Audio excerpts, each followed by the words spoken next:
ಅವಾಗ ನಿಮ್ದೊಂದು ಗ್ರೂಪ್ ಅಂತ ಹೇಳ್ತಾ ಇದ್ರು, ಅದೊಂದು ಪೋಟ್ರಿ ಆಗ್ತಿತ್ತು. ಅಂದರೆ ಕಾವ್ಯ ಅವ್ರು ಇರ್ಬೋದು, ನೀವು, ಧನುಷ್ ಮತ್ತು ಅಭಿ. ಅಂದರೆ ನಿಮ್ಮಲ್ಲಿ ಒಂದು ಒಳ್ಳೆ ಬಾಂಡಿಂಗ್ ಇತ್ತು. ಸೊ ಒಟ್ಟೊಟ್ಟಿಗೆ ಜಾಸ್ತಿ ಇರ್ತಿದ್ರೆ ಗ್ರೂಪಿಸಮ್ ಅಂತ ಬೇರೆ ಕಡೆ ಇನ್ನೆಲ್ಲ ಅಶ್ವಿನಿ ಅವರು ಇರ್ಬೋದು, ಅವರು ಮಾತಾಡ್ತಿದ್ರು. ಅಂದರೆ ನಿಮಗೆ ಅದು ರ್ಯಾಪ್ ಮ್ಯಾಚ್ ಆಗಿತ್ತು ಅದು ರ್ಯಾಪು. ಅದ್ರ ಬಗ್ಗೆ ಹೇಳೋದಾದರೆ ಅಂದರೆ ಅಫ್ಕೋರ್ಸ್ 4 ಜನ ಒಟ್ಟಿಗೆ ಕುತ್ಕೊಂಡು ಮಾತಾಡೋದು ಗ್ರೂಪಿಸಮ್ ಅಂತ ಬರುತ್ತೆ. ಬಟ್ 4 ಜನ ಒಂದನ್ನೇ ಹೇಳ್ತಿದ್ದೀವಿ ಅಥವಾ 4 ಜನ ನಮ್ಮಲ್ಲಿ ಯಾರನ್ನೂ ನಾಮಿನೇಟ್ ಮಾಡ್ತಿಲ್ಲ ಅಂದಾಗ ಅದು ಜಾಸ್ತಿ ಬರ್ಬೋದು. ಬಟ್ ನಮ್ಗೆ ತಪ್ಪು ಕಾಣಿಸ್ದಾಗ ಐ ಥಿಂಕ್ ನಾಮಿನೇಟ್ ಮಾಡೋವರೆಗೂ ಹೋಗಿದೆ ಅದು. ಆ್ಯಂಡ್ ಅದನ್ನ ಹೇಳಿರೋದು ಇದೆ, ಇದು ಮಾಡಬೇಕಿತ್ತು, ನೀನು ಇದು ಮಾಡಬಾರ್ದಿತ್ತು ಅನ್ನೋ ಒಪಿನಿಯನ್ಸ್ನು ಶೇರ್ ಮಾಡ್ಕೊಂಡಿದ್ದೀವಿ.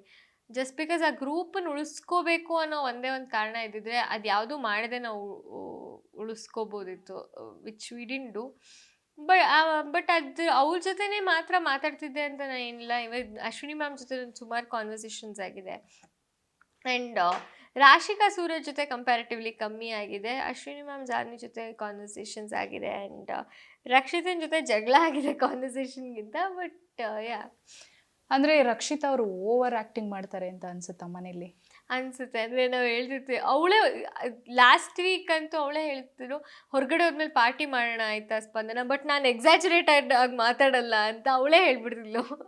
ಹೊರಗಡೆ ಬಂದಾಗ ನಿಮಗೆಲ್ಲ ಆ ಥರ ಎಕ್ಸಾಜುರೇಟಾಗಿ ಮಾತಾಡಲ್ಲ, ನಾನು ನಾರ್ಮಲ್ ಆಗಿರ್ತೀನಿ ಅಂತ ಅವಳೇ ಹೇಳ್ಬಿಡ್ತಿದ್ಲು ಲಾಸ್ಟಿಗೆ. ಸೊ ಇಷ್ಟಿರೋದನ್ನ ಸ್ವಲ್ಪ ಎಕ್ಸಾಜುರೇಟ್ ಮಾಡಿ ಹೀಗೆಲ್ಲ ಮಾಡಿ ಹೇಳ್ತಾಳೆ ಅಂತ ಅನಿಸ್ತಿತ್ತು ಮನೇಲಿ.